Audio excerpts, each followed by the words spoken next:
menyampaikan tentang dukungan mulai dari pusat, menyampaikan kegiatan yang telah beliau lakukan secara berkelompok di kelompok tani yang beliau bina. Oke, saya kira demikian. Silakan Pak Aswar. Waktunya 20 menit Bapak. Itu akan rakyat yang mencuri bicu mati tebrak. Nah, jadi yang ngambil ini, yang ngambil kore ini lompelas. Halo Pak Aswar. Silakan Pak Aswar. Singgung Pak Sambojo. Lihat peran ente dulu deh. Iya. Halo. Yung oke. Atau Bu Lili dulu ya Pak, ke Pak Aswar belum siap sepertinya ya. Iya, bagaimana Bu Lili? Ini Pak Aswar belum ini kelihatannya ya memang sepertinya sinyal dari tadi pagi itu memang putus nyambung. Ya, oke, silakan Bu Lili. Kalau gitu kita optimalkan waktu kita, silakan Bu Lili dulu, nanti sambil Pak Aswar untuk mempersiapkan untuk bisa bergabung dengan kita semuanya. Silakan Bu Lili. Terima kasih Pak. Assalamualaikum warahmatullahi wabarakatuh. Waalaikumsalam warahmatullahi wabarakatuh. Terima kasih Pak Sigri, moderator pada PT yang tadi kemudian ini sudah disampaikan oleh narasumber. Lanjut Pak. Aku nih produksi ya. Oh iya. Ini yang pertama ini mohon maaf Bapak Ibu kalau kami ada suara besar karena posisi kami sedang di luar. Nah Bapak Ibu, untuk perlindungan tanaman pangan ini tentunya kita berpijak pada Undang-Undang Nomor 22 2019 yaitu terkait dengan sistem budidaya tanaman berkelanjutan yang saat ini RPP-nya sedang kami godok. Mudah-mudahan di 2022 ini bisa clear insya Allah, karena sudah hampir sekitar 2 tahun kita sudah, mudah-mudahan di 2022 RPP-nya sudah clear dan mudah-mudahan bisa mewakili masukan dan juga implementasinya di lapangan. Selain itu juga perlindungan tanaman pangan ini juga berdasarkan pada PP nomor 6 tahun 95 terkait dengan perlindungan tanaman pangan, di mana pada sistem PHT penggunaan pestisida merupakan alternatif terakhir dalam pengendalian OPT. Lanjut. Nah Bapak Ibu, Direktorat Perlindungan Tanaman Pangan, mungkin sekilas kami sampaikan bahwa mempunyai tugas menyiapkan perumusan pelaksanaan kebijakan di bidang pengendalian hama dan penyakit tanaman pangan dan juga bertanggung jawab dalam pengendalian OPT dan penanganan dampak perubahan iklim, baik itu banjir maupun kekeringan. Dan di Bapak Ibu kami sampaikan roadmap target produksi padi ini dari 2020 sampai dengan 2024, 2020 berhasil, 2021 alhamdulillah berhasil. Artinya kami sampaikan berhasil, ini capainya sudah di atas 97%, bahkan mungkin sudah 98 atau 99% ini. Atau mungkin 100%, mohon maaf kalau kemarin kami masih mendapatkan waktu evaluasi terakhir itu masih 98, sekian atau 99%. Kemudian target 2022 ini ada 55,2 juta ton.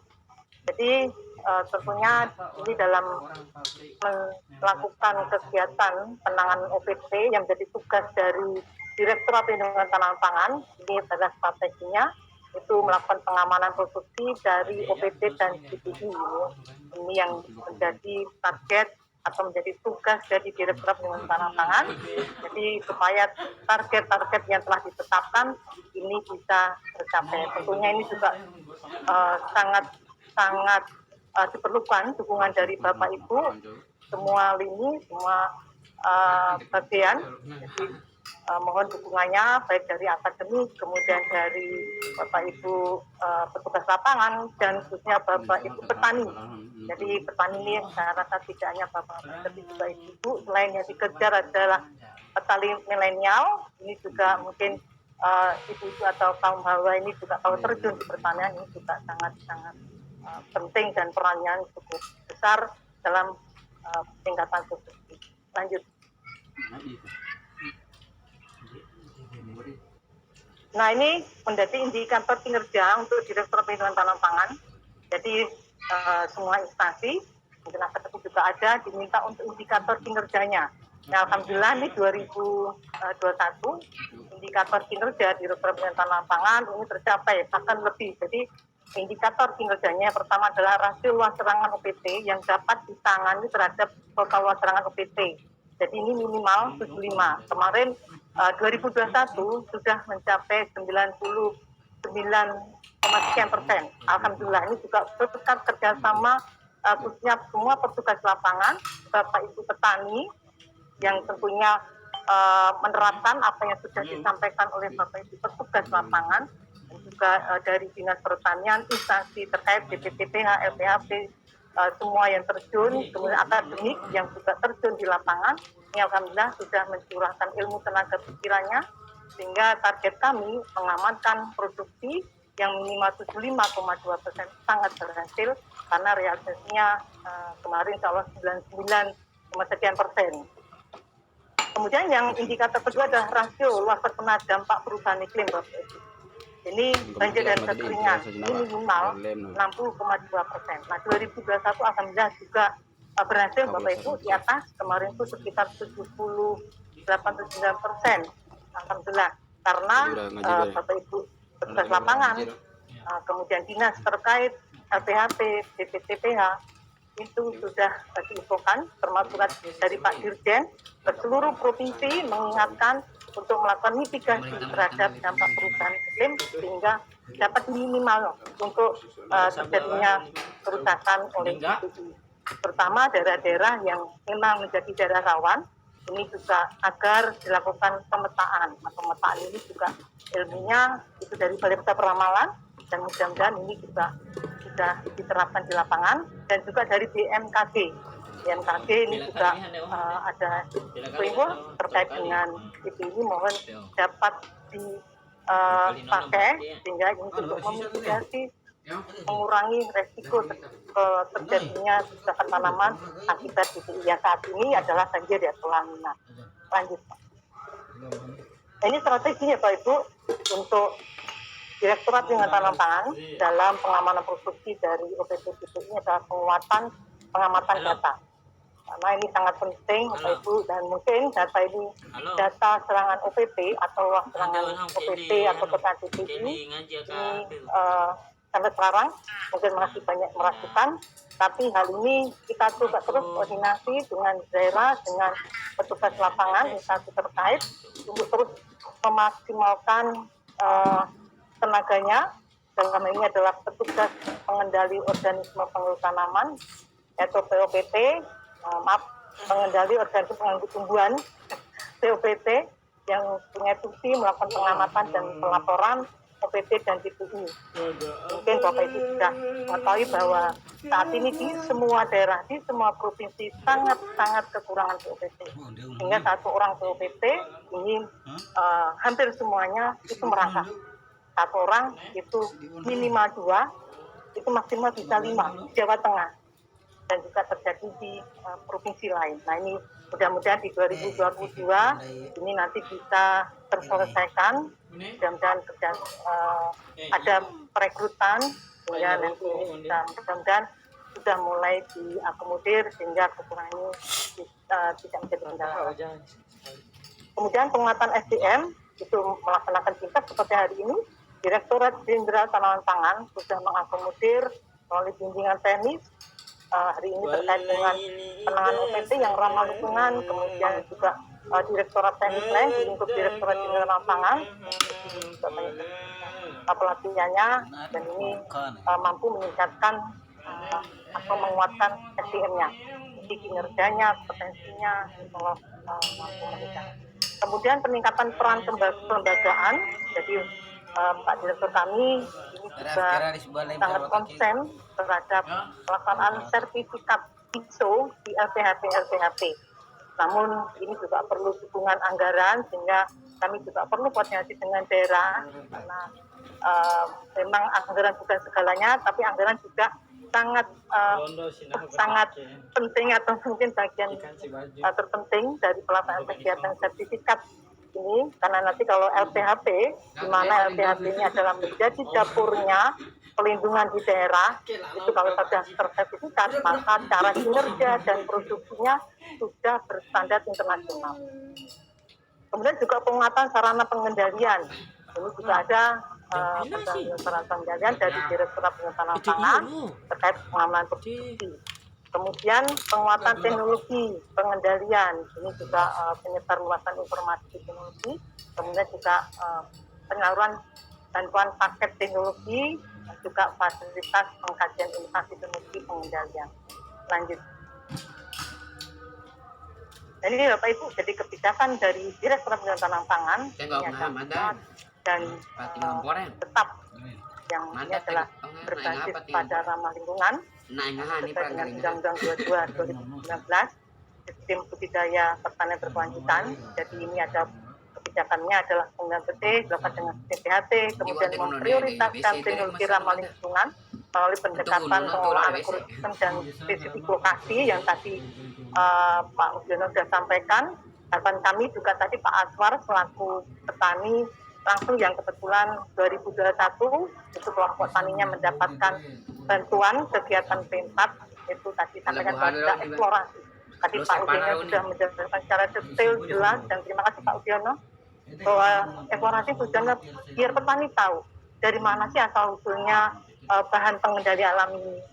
Sehingga kalau pada saat kita kasih wujudnya saja tanpa tahu sejarahnya, petani khawatirnya ini hanya buatan lab saja. Tapi begitu kita ajak ini asal usulnya, oh ternyata sudah ada di alam, sudah ada didapat dari lapangan. Oh ternyata hama yang mati dengan ada tubuhnya putih-putih ini bukan mati karena maaf ya sudah ini ada sebagainya. Oh ternyata ini adalah jamur yang menjadi akhirnya tahu bahwa jamur ini adalah sahabat petani yang mampu mematikan hama. Nah, itu hanya kegiatan P4 itu salah satu yang eksplorasi. Jadi insya Allah nanti petani semakin paham mengetahui maka akan semakin nyaman. Tadi juga sampaikan Pak Udiono bahwa lokasi di Badas Kabupaten Kediri kegiatan P4 adalah lokasi padi organik. Tapi alhamdulillah dengan sentuhan kegiatan P4 masih mampu meningkatkan produksinya tadi 0,8 ton per hektar. Alhamdulillah, artinya bahwa petani sebelumnya mungkin kurang pede saja.